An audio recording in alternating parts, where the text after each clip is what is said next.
I didn't see the countdown. You were looking at it said 5, 4. I didn't see it. I wasn't looking. You introduce us. All right. So, hey guys, welcome to Christian Men Unscripted. That's how unscripted we are. Yeah. My name is Seth Lazan. I am not the host. Alan's the host. You're a host. You're the host. And I'm a co-host. So he always You're the host today. The host today? The co-host. Okay. All right. Let's restart. I'm a guest. Whoever The talks first is Christian Men. the host. Okay. All right. Welcome to Start Christian again. Men Okay. I'll start. All right. We done? We done? This is the worst All right, episode okay. ever already. Welcome to Christian Men Unscripted. My name is Seth Lazan. I am the host today. I'm here with Alan Underwood and John Harney, these venerable elderly men that I am with. But, I'm just so excited to be here. I always love being with you guys. It makes me feel better about myself. That sucks, dude. Yeah. That's what my 600-pound life did for me. Same hoarders. Hoarders, yeah. Just so I felt better about myself. My Yeah. house is that messy. I could probably be at Hoarders right now. Our bedroom is still, we moved a few months ago. Our bedroom is still a mess. A year ago, I thought. No, it was end of April. Yeah. A couple months. And are you still in boxes or are you kind We of still have back boxes in our room, but we still have okay. it's Feel crazy. like- Yeah. I mean, Yeah, actually, I our would storage. expect that. Yeah. The way you answer Lazy. text, I would imagine that you don't. That's I'm lazy. No. Yeah. Well, distracted. Distracted. Distracted. Busy, It- yeah. Distracted. Yeah. Yeah. Lazy. As we've said many times in this podcast Full. over the course of it. Yeah. We all get Yeah. busy and distracted. That's true. Mhm. All right. Well, what do you got going on? I know Alan Yeah. wants to share. A Alan? couple weeks ago, we were talking about gun stuff. Do you want to jump in on that a little bit today, or do we want to talk about a hilarious argument that I got in? Let's start. Well, we can start with the hilarious argument. I want to talk about guns because we talked about that on a podcast a couple weeks ago, and I really let's talk like about guns. And I didn't like guns before, but now, I mean, I was a police officer, so I had guns, but it wasn't like my thing. Okay. Still not my thing, but based on the things that happened with my son, Yeah. as far He's been involved literally in a couple of active shooter active shooter situations. situation, Murder of a professor and everything. Crazy. Mhm. based on the Charlie Kirk thing, based Yeah. on all the stuff, people are talking about gun violence, and I Yep. think, okay, I listened to a podcast where they're talking about guns in America, and there's like 2.05 guns per person in the United States. So there's more guns in the United States than there are people. So if you're talking about gun violence and you want to have some sort of, every time something happens, they're like, oh, we need Gun control. gun control. I'm like, well, what's the answer to that? My answer is we need more guns. We need Yeah. more guns in the hands of good More people. armed We need people, more people responsible. in control of guns. That's the kind of gun control I'm talking about. Yeah. As long as we're more in control of guns. It's like I think teachers should be armed if they're capable. If they like, my wife could not be armed. She does not shoot guns. She don't like guns. She does never have a gun in the classroom. Mhm. But there are teachers who go out hunting who do have guns, and if they're going to protect their class, they should be able to be armed. I mean, it's slippery slope when you talk about it because I know some parents will be like, I don't want my kids in a shoot. Well, you never know. Yeah. Like I go everywhere with a gun, and you probably would never know that I'm carrying a gun. Right. Correct. Same. Likewise, as far as having a gun almost all the time. And my brother-in-law is a CCW instructor and just a phenomenal shooter, but you would not even know that he has a gun. Very responsible, by the way. He I just want to share this because he actually does talk about this. As a cop, a lot of people don't know this, but police officers, for instance, it is policy that you are not to carry your gun off duty if you're going to be drinking, right? So in other words, there's responsible policy. The reason why I bring that up is because if you're caught and you're drunk and you're also carrying a gun, you get in trouble. That's policy. Even off duty, they even dictate some of your off duty life, right? Which is not a bad thing. You need to be responsible. And so like my brother-in-law teaches that for concealed carry. You have to know what you're doing, know when to engage, know why you're engaging, pay attention to these things, understand why if a building doesn't want you to bring a gun in it, etc. And also if you're going to be drinking, he has like a safe, like a literal safe, like in his car or whatever. He's like, be responsible even where you store your gun, but don't be getting drunk drinking. And so policies that's just very general, simple thing to bring up. Could be effective. So I actually would agree with you on that, right? Because if you think about it, we spoke weeks ago, and it's been many weeks now that the poor Ukrainian girl, Irina Zarutska, I believe is her name, that was killed. She wasn't shot. She was stabbed. In China, many years ago, there was a mass stabbing. I can't remember now. Forgive me, I can't remember it, but it was years ago. I don't remember how many kids were killed in a school. A guy went in and literally stabbed many, many kids. This is several years ago during like there was a hot shooting in America where the Democrats came out and said, we got to get rid of all the guns. Nobody can have a gun. And it's like literally in the same week, I can't remember, like 20 kids were killed. And you remember Bastille days in France where a guy stole a garbage truck and killed many people. Psychotic nut jobs that want to murder people because we live in a fallen world. They figure out how to do it. That's just another tool. You can, if you're going to take guns away, you're probably just going to take guns away from the people That's who right. are good people. You're not going to take the bad people are going to find a way to get guns because there's too many guns in the world. Yeah. Do you need better background checks for mentally ill? I don't know. Maybe. I don't know how that Sure. works. I don't know how that works because I don't do it.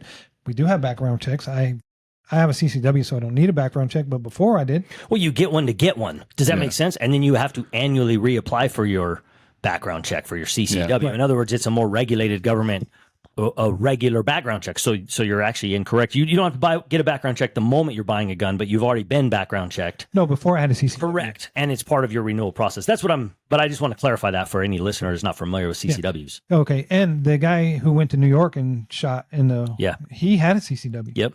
He was given a CCW, Sure. so nothing is foolproof. Just like giving knives, Correct. just like sitting on a subway bus. Driver's license. Yeah. Guns don't kill people. Everybody says it. Guns do not kill people. People kill people. Guns are a tool, just like a car's a tool, just like a knife's a tool. It's more prevalent, easier for people. Yes, to probably if you're going to commit, Or more effective, maybe, or whatever. Right, sure. But I feel like if I'm in a church and a movie theater and I have my firearm, I feel like I'm gonna be able to protect my family. I might not survive it, but I might be able to save other people while I'm taking the gunfire away. Mm-hmm. Now that's one aspect of it, and people say, "Well, you don't know what you're going to do." You're right. I don't know what I'm going to do because I haven't been put in that position as far as being an active shooter and being the only one with a firearm. Correct. But I am prepared. We'll see what happens if it ever does. Right? Yeah. Because I can't tell you that I won't just duck behind a chair and be like, "Oh God, help me." Well, isn't that funny? I hope not. I do train, and I hope that the training kicks in like it did when I was a police officer. Yeah. I didn't like doing things, but the training kind of just kicked in. It was just a natural thing. Yep. And then I saw a video of when I was on a shooting scene where I was like, man, I feel like I just hit. And then I saw the video. I'm like, oh, no, I didn't. I just did what I was supposed to do, and I didn't. But in my head, I was like, man, I don't want to watch that video. Yeah. Isn't that funny? I know exactly what you're talking about. Like, boy, I hope I performed okay. And nowadays with all the cameras, you're like, oh, I look pretty cool, actually. Yeah.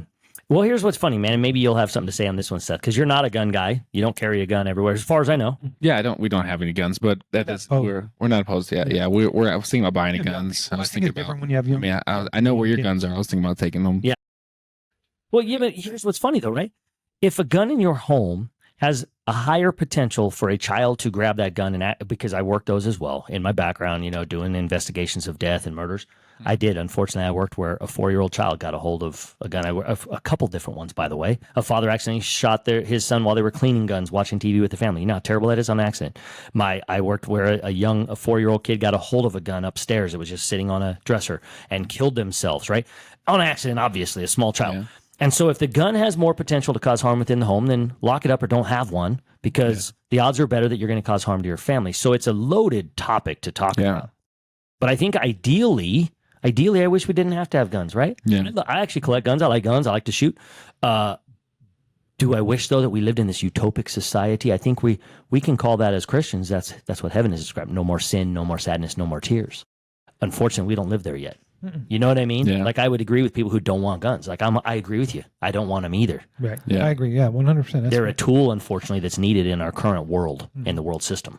You see what I'm saying? Yeah. I think that would be my argument, is I actually agree with you. I don't want guns either. Yeah. But they're a good tool to have. I don't want to have cars, and I don't want to have tractors. I'd rather fly. But we got to get our food somewhere. We got to fly somewhere. No, I'm not talking about. I'm talking about like Superman. Superman fly. Like I'd rather I would love to do that. The perfect scenario would be a totally different scenario, I suppose. Teleportation would be wonderful. That's what I'm saying. What are your thoughts on all that? Speed me up, Scotty. Yeah, no, I'd love to be beamed up. I love that. No. Yeah, no, I don't think that. I don't think that guns are a bad thing. But I think what you mentioned, is that now when they do trainings at like schools, it's not like active shooter trainings. They call them active assailants, or so because people use various different things to cause harm and hurt people because of inability to regulate their emotions or mental disturbance that they are experiencing at that time. And I think even for Christians, we can say, some demonic oppressions and things that are going on within people's minds that we have kind of explained away in some cases. And so, I think that having guns allows us to be able to stop more harm from happening. In Michigan, where I'm from, there was actually in my hometown, there was some guy went to the Walmart and stabbed like 10 people. Oh, yeah, there's a Marine out there. Yeah. Had a gun. Yep. And why he didn't shoot him, I don't even know. Yeah. Because that guy was still actively running around with his knife, and he did a good job of controlling himself and not shooting him. Yeah. But he really could have. Yeah. I saw the video. I know you're talking about. Yeah. It was my hometown, so that's where I was from. But actually, see, that's an excellent point. That's one that I forgot about. You see a crazy person wanting to do a crazy thing, they'll just use whatever they have at hand. It's just guns are consistently politicized in our country. Yeah. Let's be honest. Right. And if you're going to have guns, you need to know how to handle them so you don't shoot your kid while you clean them. You need to know how to train with Sure. them. You need to not just buy one and then have it. You got to know what you're doing with it because that's when the problem happens. Correct. And leave it locked up because the one kid took his mom's gun and shot up a school in Connecticut. And so it's like, so I think we would all agree we're not against even regulations. Maybe, I was going to say more defined regulations, right? Because some of them are ridiculous, but more defined, objective, and logical regulations and laws and rules associated with it, training. And I think the bigger issue when it comes to these, what do you call it, active assailants and stuff, isn't that funny? Like I said, the guy with the truck in France, the Chinese guy with the knife, the guy that you just talked about in a Walmart with a knife, shootings, those 2 kids that were killed. Exactly. Yeah. New Orleans, right? So really, what is the real problem? Well, we know as Christians, it's spiritual warfare, right? And we've talked about that before because really, if our country, if both sides of the aisle could unite and say, hey, guys, we actually have a mental illness issue in this nation, they may not agree that it comes from spiritual warfare.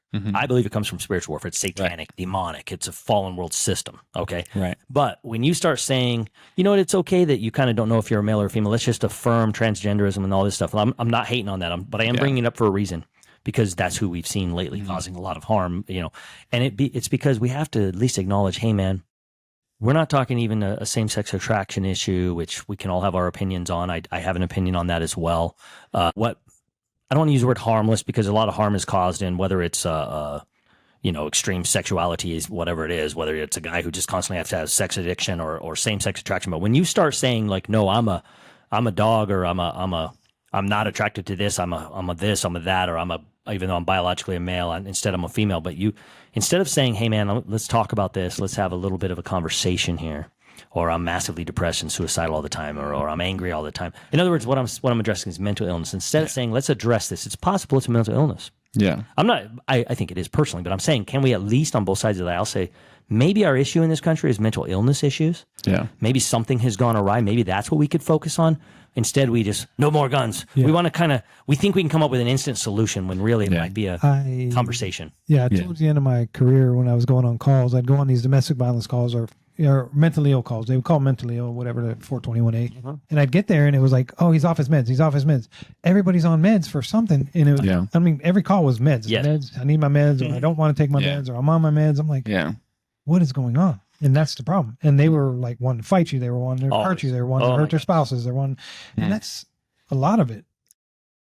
And why the need for meds? Well, again, we would agree it's probably spiritual warfare. But if you want to just look at it from a secular side without bringing in the God factor, which I don't think you can do. I think it always has to do with spiritual warfare and all that. But at least this mental illness thing, you're exactly right. All these people with meds. I just had a friend literally at my sister's birthday a few weeks back shared a story with me about his neighbor who he's never met. They've lived next door to each other 15 years. Oh, it's been now about 3 weeks, I suppose, but for this podcast. The neighbor came out and started yelling at all these other neighbors and chucked a rock at his truck, hit his truck, caused $4,000 worth of damage. And then when he kind of like tried to confront the guy, he grabbed an iron stake and chucked it at him and his wife and his child. And it went through the door. Like he showed me the pictures.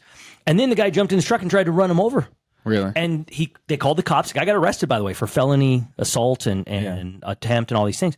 And you know what the guy kept saying? I'm off my meds. And the wife was like, he's off his meds. That's funny. 100%. That happens all the time. Right. Well, there's clearly a deeper issue. Yeah, there certainly is. And I think part of it, and I think part of the issue that we see in our culture is that everyone needs meaning in life. We all need meaning. I've shared it with you guys before that Viktor Frankl said, man only seeks pleasure or numbing themselves to feelings because they can't find meaning in life. And I think that's true for everything, really. I mean, why are people so behind the rights of someone to be a dog? Well, it's because they want something to be meaningful. They want to find a purpose in something, and so they're finding a cause to get behind because maybe that will give me some deeper meaning. And even in church, like with Charlie Kirk's murder and his assassination, and the fact that people are saying like, this is a turning point for me because they found a cause to get behind. That whether or not they are actually doing it for the right reasons. They found some cause that even if they have no belief in the loving, merciful Jesus, and they just want to kind of stick it to the people, they found a cause to get behind. And I think that there are many people who found a cause like, this is what I want to do, because I feel like this is what God has kind of brought into this to my my mind right now to be able to get behind. And I think there's genuine people who are doing that, but everyone was wanting to find something to get behind so that they can feel like they have some purpose in it. Like, oh, I'm making a dent in the, into civil rights or human rights, or I'm making a dent into, liberal thinking or conservative thinking because I'm getting behind something and I'm feeling more purpose because this is my cause. And I couldn't agree more with what you're saying, because what you're describing is what the Bible says. We all have a God consciousness. Yeah. We are all created to be part of something bigger than ourselves, because we are all created as image bearers of the creator of the universe. Yeah. And you're exactly right. That's exactly what you see is everyone, because they have that within them, it's just been so perverted that they want to be a part of something bigger than themselves. Yeah. And that it's human nature, right? That's what I'm saying. It's created within us. Yeah. It's within us. It's God consciousness. But then what happens is people don't want anything to do with God, but then they see I'm not trying to bash on it, I promise, even though I have my opinion for it. But like, for instance, you see the LGBTQRSTUV plus sign, whatever, right? I'm telling you, it's gotten so crazy and expanded. And it's because what's happening is that is marketing to individuals who are struggling, whether it's a same-sex attraction or actual full-on mental illness, and they feel like they must have to be a part of something, and so they can latch on to that super long, what is that called, an acronym? Or well, no, it's not even an acronym. Is that abbreviations? Simple as abbreviation. So I couldn't agree more. And Viktor Frankl, who said that? Viktor Frankl, yeah. That 100%, right? That's what you see all day long, and it's just a perversion of our God consciousness, that we really are part of something bigger than ourselves, but many refuse to accept that. They want to find something else. Maybe they're a Browns fan. Maybe that's all they want to do. Sports is innocent enough, but you really do see that. That's the Browns defense is the number one defense in the NFL. I know they did good a few weeks ago. Okay, but anyway, I love your point. Frankl. See, I'm not a very literate person. Me go to school for me to learn. I haven't really read any books.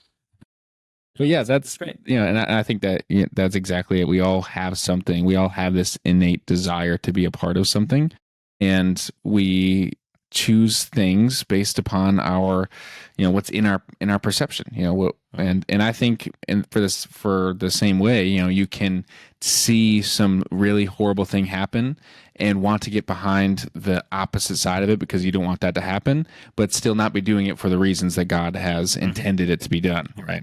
Yeah. And, but I think that one of the things that we should, that the church really should kind of be helping with is helping people not just be attenders of a church, because that's kind of what we've been doing, is that there's 1,000 people that get in the door, there's 100 people that come in the door, there's 10 people serving that day. So these other 90 people have nothing to do, to be a part of this body. And so that's one of the things that if we could, as churches, kind of be like, this is kind of the purpose that we want to have for our community, and they can all have different kind of desires, but we're all to follow Jesus. But maybe overseas missions is this purpose that we have, or maybe domestic, issues, sharing evangelistic issues. Like, and I want to get, this is kind of what our purpose is as a church, is to go down these specific lanes of what it is to be a Christian, that we can get people who are like, this is in my gifting, this is in my spiritual gifts that God has given me. I want to be a part of this as well, instead of kind of what we have, which is come serve at church, which may not be in what God has called them to be, in the maybe prophets or hospitality and those types of things, and to give people an opportunity to serve and get behind something within the church in their gifts, so that they can advance the kingdom of God. I love serving at my church. It's one of the best things. Well, I love it. It was a few weeks ago at Charlie Kirk's memorial service. His wife, Erica, said something to that effect about joining a church and actually getting actively involved. Now, I don't remember exactly verbatim what she said, but it goes to your point that more people should not only go to church, actually, that's sort of how she put it. Go to church this Sunday, go to church next Sunday, and the Sunday after. And what is church supposed to be? It's a group of individuals who are called out who are saying, hey, if I believe in Jesus, then I really want to be a part of this. This is my extended family. And it kind of goes back to the very beginning of what we sort of were talking about people who go crazy and go shoot and stab and kill people. That actually, if you are an individual who believes in Jesus, you really can stand up and do something. And what is that? Get involved in your church. Be a spiritual giant for your own family. That's one of the things Erica said, is men, be the spiritual leader in your family. So show that your relationship with Christ matters. You want to know who he is and what he did and how would he do things, and why does the Bible have why did the Apostle Paul write all these letters about these things? Why did James explain as a Christian, what does that mean to take care of widows and orphans? What do those things mean? Learn to live that out. Example that for your family. Example that in the church. You're not just going to hear another message. Go to church and, hey, is anybody calling the old people who couldn't make it today? Is anybody, whatever, right? You already kind of made that point. And then you say, okay, now what are my neighbors up to? And I'm into guns or whatever. And hey, guys, I'm not a nut job. I'm just kind of trying to bring that full circle that says, hey, guys, the more of us that would live like that as a family, as a church, and as a neighborhood, you would start to see that in politics. You would start to see that in the stores, and you would start to identify the individuals who are technically enemies of the state who want to cause harm. But instead of saying, hey, you look mentally ill and you might go stabbing somebody on a train here this week because you're kind of starting to act a little crazy. Have you guys talked to Charlie lately? He's acting a little nuts or whatever, right? Whoever this person is. And maybe now you would actually start to be able to say, hey, has anybody ever told you about Jesus? Or hey, do you got food today?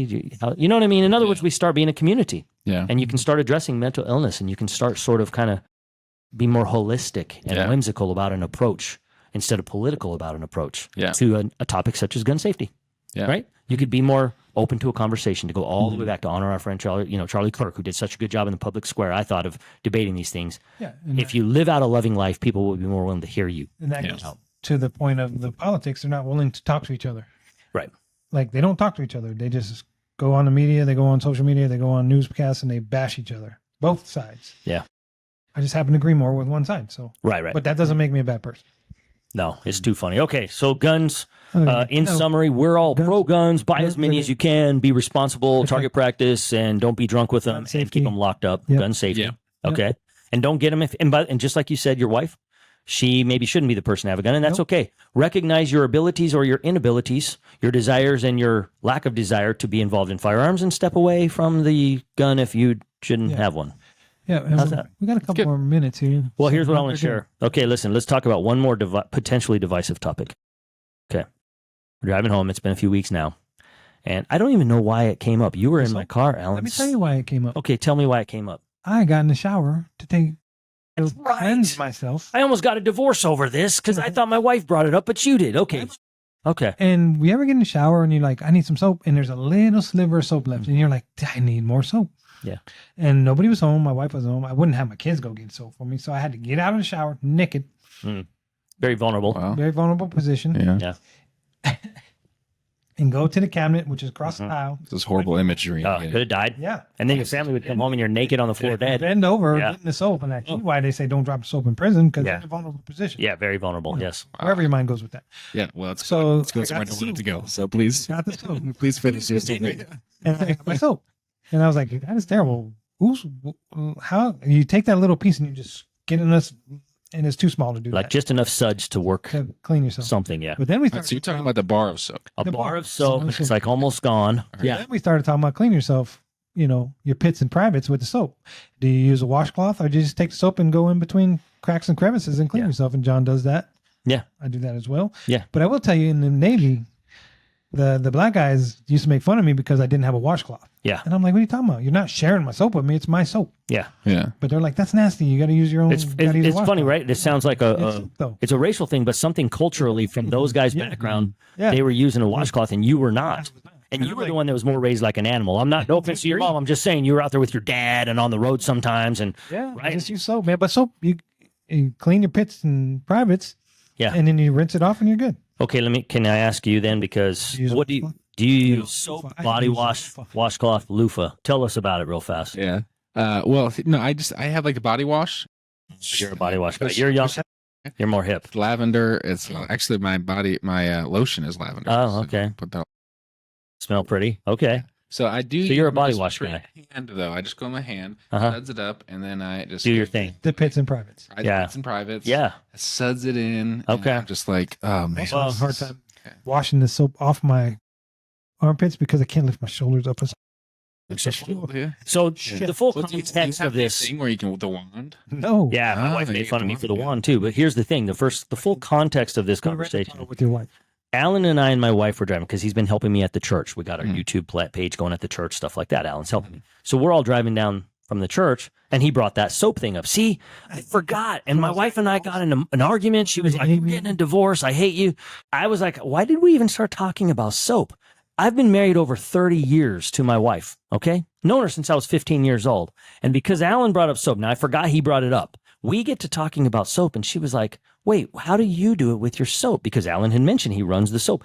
I said, "What are you talking about?" I take the bar of soap, and I treat my body like a Canadian curling lane, and the soap is like the stone, and it just runs all over me, including the bits and pieces. And then I wash the soap off because it's soap. It's washing itself and everything washes, and it shrinks because it's shedding all the other whatever. Yeah. And then I put the soap away and I got to He's like, the "Wait, soap cleanses itself. exactly. It's soap." I agree. So then my wife is like, "Wait, soap that I also use and wash My my face or whatever with, and like you're running that on your body like it's a nice curling rink in Canada or whatever." And I'm like, "Yeah, what are you talking about?" She's like, "That's so gross." I was like, "We've been married 30 years. Like, You've been doing it I for don't 30 hide years. when I shower. Like, what are you talking about?" And she was like, "Yeah, but I assumed you did it how I do, which is what you just described with body wash, but she does with soap. Like you soap up your hands and then do that." Yeah. I was like, "That's gross. I don't want to touch like my, the one hole in the back there with that. I got to just, you know what I'm saying?" And so it turned into this whole gross content. But Gosh. then she was like, "You're disgusting." Yeah, I mean, if you didn't wipe good enough, Yeah, who knows? My So, point is that's this. what I do. I clean it when I. But I've got the I've got the I don't wand. wipe it till- My point is, but you know what? This is real. We all do this. We're all people, right? And so my wife couldn't believe that I do that with the soap. I'm like, 30 years of marriage. Like, what do you do? And then she described, and it turns into this whole thing. And she's like, "I hate you." And I was like, "Oh my God." Just kidding. She knows that. But then I was like, why are we even arguing about this? How'd we even get into this? Because I said some mean things. Guys, I want you to hear this. It's crazy. About soap. Mm. I don't remember exactly so what. you are a post-it note guy. You should just get two soap, put a post-it note on your soap, John's. Hey, Amy. all right. Well, listen, there's nothing to argue about here. Okay. Because Seth uses body wash. We can't even argue because he's not even opposing us with the way he uses soap because he already got past that. Yeah. All I want to say is, babe, if you're listening, I love you and I'm sorry that I wanted to win the argument over the soap so hard that I ended up saying hurtful and mean things about Yeah. how dumb she is with soap. I want to know if our listeners have like different ways that they use soap, or like if Okay, they want to message just us if describe you- us. Yeah, Message us describe if it. you think Comment if you- their soap usage. Let's keep it simple. If you're for or against just running your soap as you run it, That's a white person thing. I mean, according to your Wash clothes. experience. Yeah. So do you run the soap just like I just put it in my hand and I just go where I go, and Yeah. it's kind of my hand plus my sudsy fingers, whatever. And then I just get the wand. And like I said, after I'm done, I wash the thing because then I wash my face with it. Then I put it So the wand, what do you do with You the wash your wand? face. You just go. My wife will make fun of that. Then with the wand, dude, I get all kind of yoga in the shower because I really want to get that undercarriage clean. Okay. So my wife made fun of me for that too. Listen, I'm sorry, listeners. But it's, We live in a body. We live in a Las human Vegas. body. We We live in take Las Vegas. We we have to take gotta care of our clean it all. bodies. I Yeah. tell you, at least our listeners know we are clean. Clean. That's what I told my wife. I was like, how can you be making fun of me? You know I'm clean. Yeah. You know what I mean? Like the alternative is to not be clean. She's like, no, the alternative is to wash like a human being and use a washcloth and a Not loofah. Yeah. It's fine. Look, I was in the wrong. I apologized to I my think you're wife, and right. I'm apologizing again, even though it's weeks later. I'm right for the way I wash. I agree. I was wrong for the way I What kind argued of soap for do it. you use? And I use forgot it Dove. was your fault. It was your fault, dude. I used Duke Cannon soap, super manly soap. Duke Cannon, made in a Korean Well, War soap we need to factory. wrap it up. 'Cause I Okay. gotta- Oh yeah, we all have to go. I don't have to go. Hey, be blessed. Tell us how you use your soap.